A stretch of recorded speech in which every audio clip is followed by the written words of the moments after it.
What's up everybody, it's Izzo and welcome to the lab. For today's video I'm going to be talking about what I call the iceberg of game making. Let's just jump right in, there's a lot to cover in this video. I was able to break it down to these points here: video game idea, designing game, choosing the engine, and implementation. I figured this is perfect for the second video. Before we get into learning, fixing, and developing, let's see what we're really in for.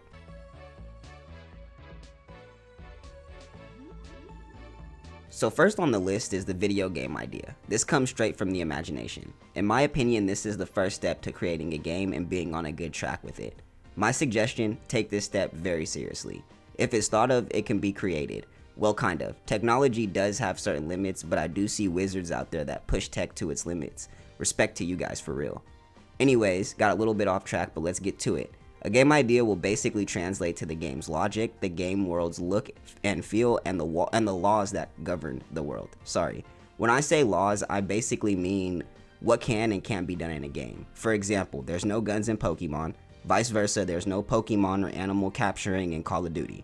Your game idea will have to be expressed with graphics, effects, and sounds. Eventually, it'll come to a point where your idea will have to be expressed in code or some type of logic system. Simplest form is if-then statements.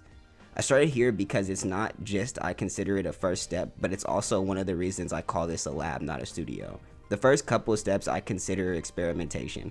Actually, I'd say up until the later stages of implementation, pretty much everything is experimentation. My tip, don't take it too seriously, but at the same time, do. What I mean is flesh it out, but be ready to throw it away. Game ideas, they come and go, and they can also transform. They're thoughts after all, very powerful but easy to lose. My biggest suggestion is to take an idea and explore it. Worst case is you throw the idea away, but gain knowledge and experience developing that game and games in general. Game development is a constant learning process, from developing to even knowing what your audience wants. My other suggestion is to keep the game ideas small and build them up if need be. With all this in mind, for the video we're going to be designing a tic-tac-toe game.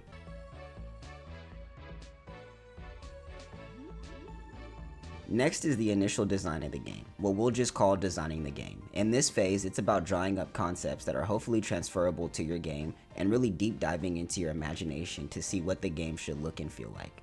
This part is huge. If done correctly, you'll be able to use your concepts to make plans for the implementation stage, eventually coming up with a good work schedule. Having good plans and a good work schedule is very important for indie developers and really any industry if you're trying to start something for yourself. One aspect that's important to consider is perspective, resolution, and screen size. They all kind of fit in one boat. Deep diving into screen resolution and screen size, it's over the scope of the video, but long story short, planning resolution and making sure to use the proper dimensions from jump will save a lot of work later down the line, especially if you plan on porting your game or designing for platforms other than PC. A little tip though, what I found is that 1280 by 720 or 1980 by 1080 are the sizes that you should shoot for or scale up to if you're trying to produce a game for professional purposes. Since this is purely an example video, we'll be using the dimensions 960 pixels for width and 640 pixels for height. This has an aspect ratio of 4:3, which isn't exactly modern, but it's used for web games and is the ratio of the older iPhones. Me personally, I like this one the most as well. With that out the way is ironing out the game rules and the visual design of the game. These two parts of game design can happen at the same time, or you can find a way to separate them. We're going to keep them separate because the game of tic-tac-toe already exists. Let's start with the game rules. They're pretty straightforward. Rule 1 is players taking turns plotting their respective piece, either X's or O's. Rule 2 is players cannot plot their piece on a space that's already inhabited. Rule 3 is the game is over either when a player has 3 pieces in a row or when there's no spaces left to put pieces in. I started with the rules because it tells us exactly what graphics we need to start with and also gives us a starting point for designing the logic for the game. Now on to the visual design. I would recommend drawing your game out on paper or whatever medium feels most comfortable to you before starting on the graphics or looking for graphics. Unless you're not using this order, then yeah, do what feels best for sure. But for tic-tac-toe, it's more like a checklist. For the game pieces or the objects that are controlled by the player, it's X's and O's. Rule 1 told us that. For the game world, or in this case the game board, it's a pound sign. That's not crooked. Okay, what we're working on first is the game board. The reason being is since we know the game's pieces are X's and O's, what we need to do first is have a solid home for these guys, and then from there we can get the sizes of the game pieces. What I decided to do is use a 64 by 64 canvas for the game board. I use Sprite's built-in grid system to help guide me in design. From there, I traced out squares for a 3x3 grid, which is the design of the game board. Admittedly, I did get a little particular about the spacing. I wanted it even, which isn't easy to do in a 64x64 grid. It's not a multiple of 3 or 9, so it took some configuring to get it right. I ended up with the game board's grid and a nice little border around it. I decided to keep the border, and each cell can hold a game object or sprite of up to 16 pixels in width and height. Next up is to scale it up to fit our 960 by 640 game screen. To do that, what we're going to do is we're going to scale it up about 800%, which will turn our 64 by 64 game board into a 512 by 512 game board. Last thing that I do recommend when designing your game's assets, or even just downloading them, is that you arrange them on some image design program, just to get an idea of what things are going to look like and also what you want them to look like. That's what I'm doing here, just using this blank canvas to check if the size and the scale I use are okay for the actual game screen. With the game board out the way comes the game pieces, the X's and the O's. All I'm going to do is take my favorite fonts X and O characters and make them into objects that I can operate on, making them full game pieces. I'm using 14-point font with bold on it. Since bold is a little bigger, it should fit the game board cell well. After I make them into full game objects, or as ClickTeam Fusion 2.5 calls it, active objects, I have to scale these bad boys up. At this moment, they're too small for our game screen. I could just use a bigger font, but for real game sprites, changing the font size isn't exactly an option, so why not keep it as close to real as we can? It's the lab after all. So I purposely chose 14-point font to get as close to 16 pixels as I could. This is going to make scaling the objects easy and guarantee they fit. Same thing, we're going to make sure they're an okay fit for the original game board with the 64 by 64 before we start scaling. They're looking good, so let's get started with scaling. We're going to use the same ratio to ensure they fit with the scaled up version of the game board too, 800%. Now let's check to make sure everything is a good fit. Looking good, and with that, our designing the game phase is finished.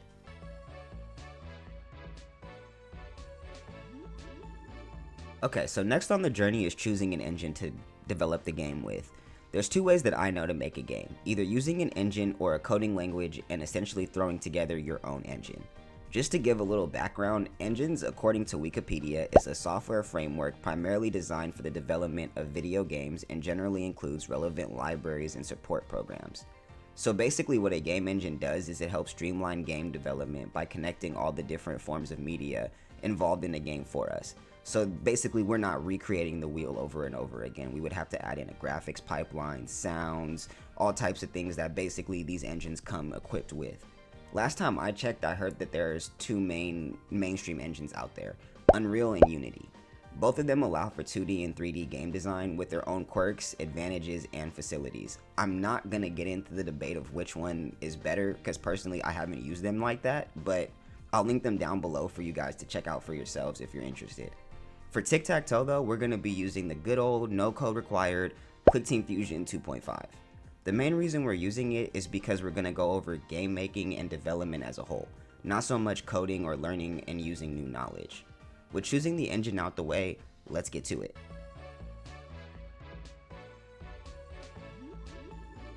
Okay, so here we are in ClickTeam Fusion 2.5 with all of our finished game objects, the game board and both the X and O pieces. I gave the game board a quick border just for visual purposes. Remember, the graphics are basic since this is only the first stage of development. We're shooting for playable here. The first thing we gotta do is start creating the logic for the game. As it stands, these pieces do nothing. We gotta give them stuff to do.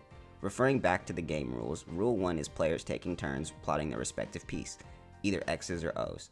This tells us that player control takes the form of plotting pieces, or for the game's implementation, clicking on a space and your piece popping up there. Rule 2 is players cannot plot their piece on a space that's already inhabited.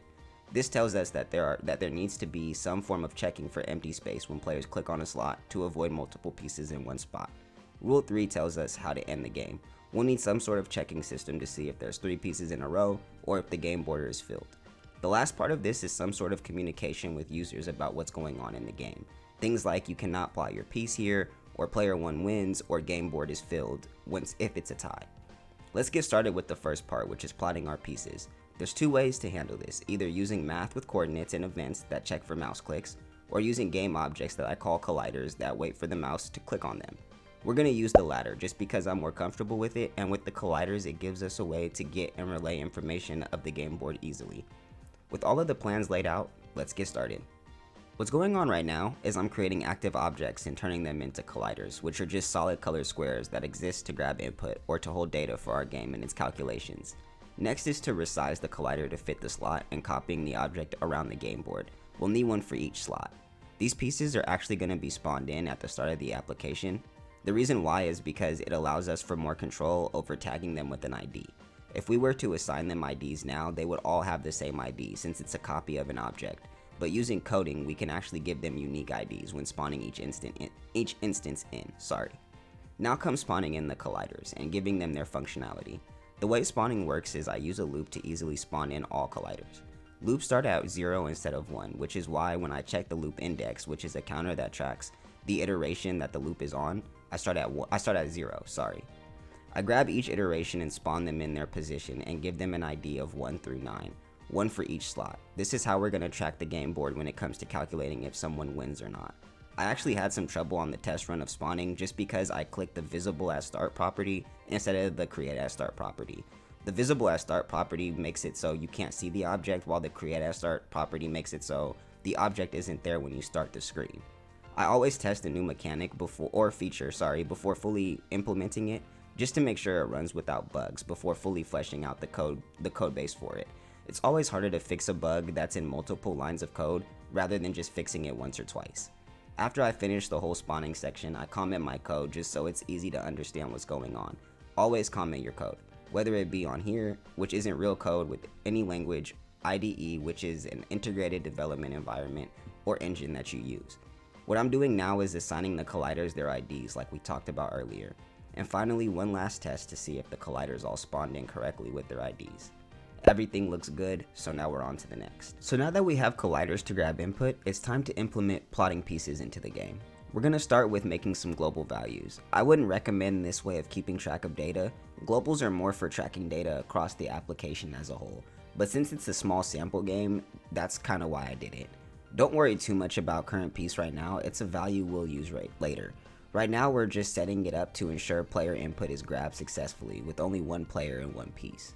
The damping value is going to be used to separate clicks and inputs. In certain cases, this code can interpret multiple inputs at a time, and we want to avoid that, especially since this is a turn-based game. With the colliders all set up, it's as simple as using a condition that checks for clicking on an object, with the collider being the object in question. We also check to make sure current piece, a value of the colliders, is set to 0. This is how we ensure that only one piece is plotted in each slot. With that value, it'll change depending on the player who interacts with that collider. 0 is empty, 1 is for player 1 or X's, and 2 is for player 2 or O's. Don't forget to check the damping value being 0, that way multiple clicks aren't caught. All we're going to do is manipulate the current piece here and set it to current turn, which will either be 1 or 2. Lastly is the damping value. We're going to set it to 10, which is essentially an input refresh rate. We're going to be revisiting this condition and adding to it as we get more in depth with the game, but this is pretty much the hallmark of how plotting pieces will work. Next up is making the game pieces pop up in the respective colliders. What's going on now is I'm placing the game pieces inside the slots so I can position them correctly. That position with the position of the collider that's being interacted with is how we'll properly spawn in each game piece. We're going to actually have the colliders be responsible for spawning in their own game pieces based on the current piece value that they have, which is why only the current piece value is manipulated when clicking on the collider. We are introducing a new flag called piece spawned that's responsible for tracking if the collider has already spawned a piece in. Mainly this keeps the collider from spawning in multiple pieces when this event is being executed, but also it can be leveraged to do certain things like clear the game board at the end of a game. With both pieces being spawned in, all that's left is to test to make sure input and the game pieces spawning works correctly. Fingers crossed, everyone. Remember, for now only the X piece can be spawned in. We haven't put in switching turns, so current turn is stuck at 1. But looks like everything works good so far. On to the next. Now we're going to add in switching turns. To start, we're going to be using a string to control whether or not switching needs to be executed. Here we could use a flag, but I'm trying to avoid using any other objects for the game. That'll fail soon enough though. Also, in retrospect, I could have used the game board to hold the data for the game. We're going to put another check on the input event, checking to make sure switch turns is false. Then for actions, we're adding to set the switch turns string to true. From there, we'll start working on switching turns.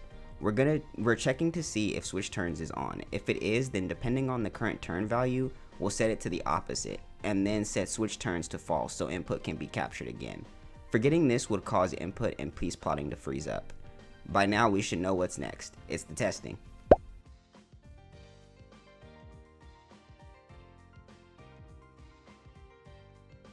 Okay, so one of the last legs of our journey is calculating if the game is over. In the case of Tic-Tac-Toe, it's either a win or a draw. This will also probably be one of the longest legs of our journey though. Before we get into how to implement this, let's talk about how to win. You have to get 3 in a row either horizontally, vertically, or diagonally, and our game board has 9 slots, meaning there are a total of 8 combinations that we can have.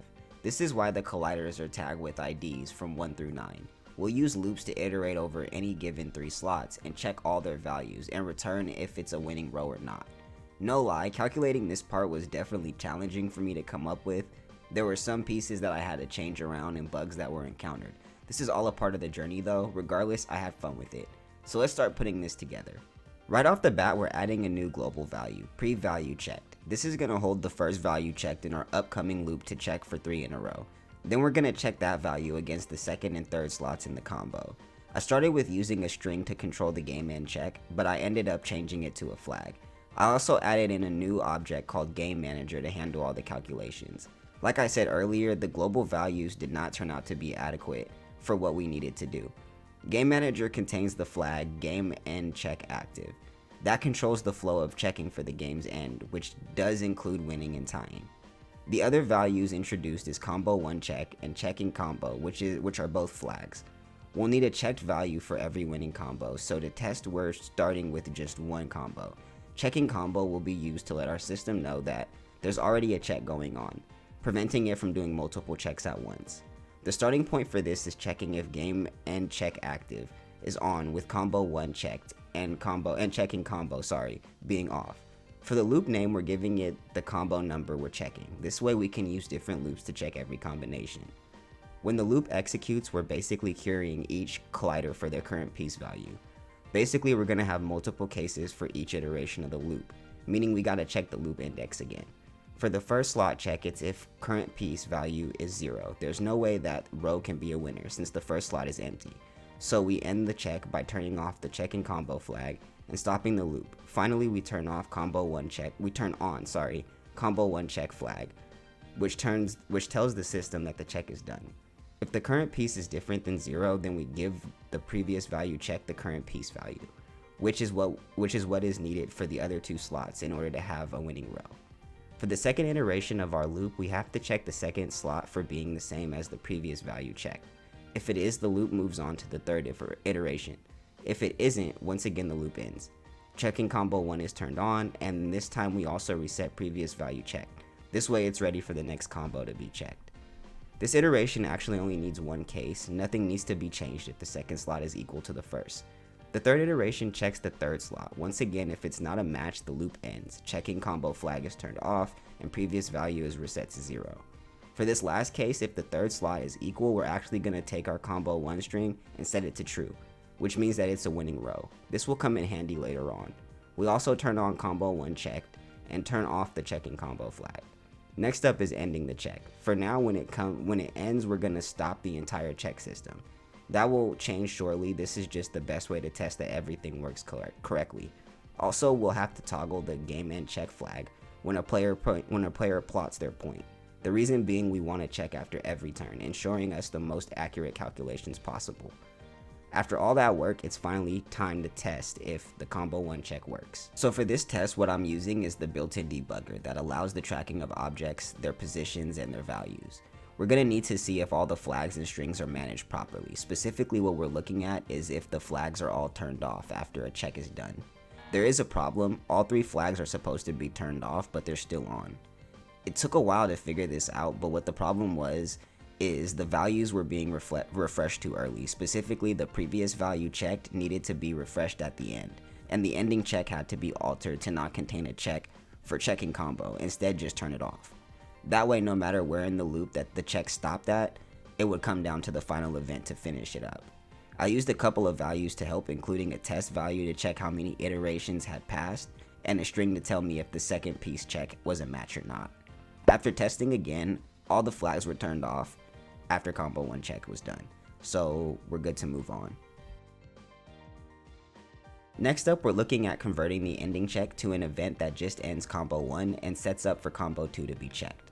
All we're going to do is modify the event to only turn off the checking combo flag, which will allow another check to start. Now comes the part where we have to replicate this check for the other 7 options. Before that though, I ended up adding in a custom debugger to the game just to give us better visuals to the checks and see if they're going right. It's really just the list that I add to depending on the event being triggered. This is going to make implementing the other 7 checks and testing them very easy. While implementing the second piece, there was a problem where it basically just loops forever. The problem happened to be checking the combo status. The combo status string needed a third default value, so I assigned it null, and at the end of every check that's not a match, the combo status is set to false. This allowed me to use the combo status as a check to stop the loop from iterating forever. Finally, with all the combo checks added in, it's time to test if everything works.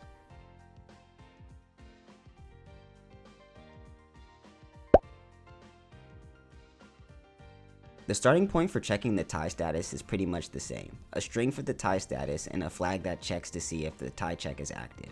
The loop is a little different. Instead of 3 times, we need to check it 9 times, 1 time for each slot, and what we're checking for is if the collider is empty.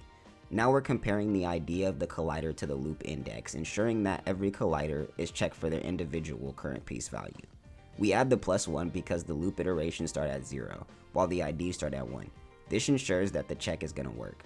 If any collider has 0 as the value of the current piece, then the loop stops and tie status is set to false.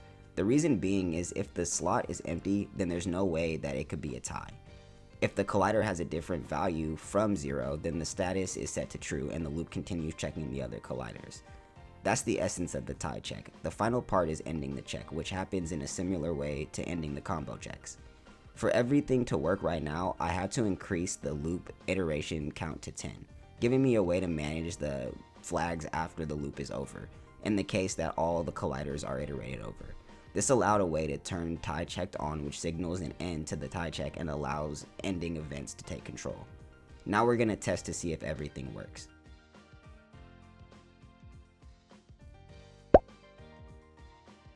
Okay, so next up is to refresh all the values and flags that are being altered during the check. This way, when the next input is caught, our combo check has refreshed values to work with. We're going to isolate this part to its own group and use a flag called refresh check sys to control whether or not the refresh should happen. Since the tie check is the last in the system, that's the check we're going to use to help initiate and stop the refresh check. With the refresh check being turned on, when tie check ends, we're ready for the refresh system. It's literally just turning all the combo and tie check flags off and resetting all the status strings to null, so that way the system can function properly again when it's turned back on. Once everything is done, we test to make sure everything is refreshed successfully.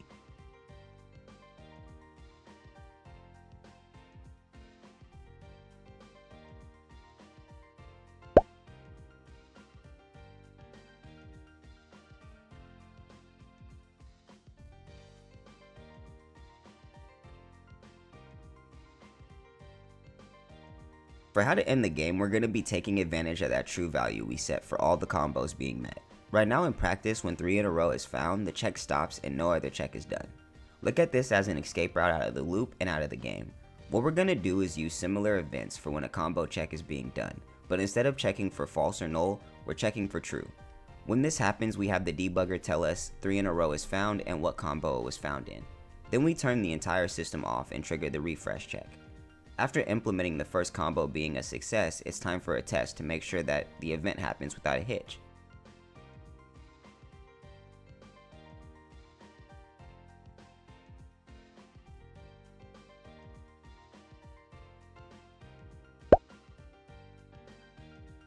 Everything works, so now we're just add in cases for the other 7 combos and the tie, which works slightly different.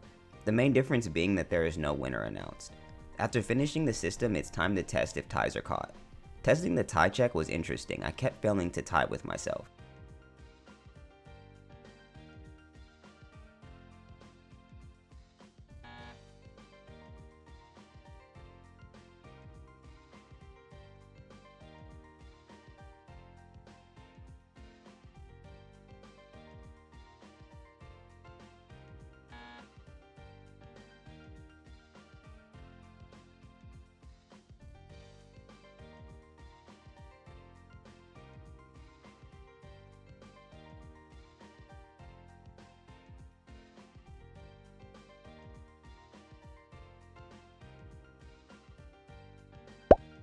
But after a few tries, I finally got a tie and was able to confirm that the tie check works correctly.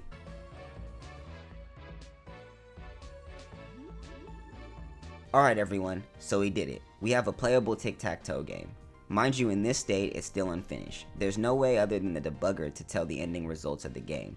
Also, the debugger spits out information that the player or the end user doesn't need to know. But this video is long enough already, so we're gonna stop it here. We've gone through all the parts though: game idea, game design, choosing an engine, and implementation. This is why I call it the iceberg of game making. Any game idea, when really put into practice, takes a while, and it takes trial and error to get it functional, let alone to production stages. Thanks everyone for joining me in the lab today. Leave a like if you enjoyed the video, don't forget to subscribe if you want to join me for more experiments, leave a comment, let me know what you think and what you would like to see in the future. The lab's closing for today, so have a good one you guys, see you on the next one.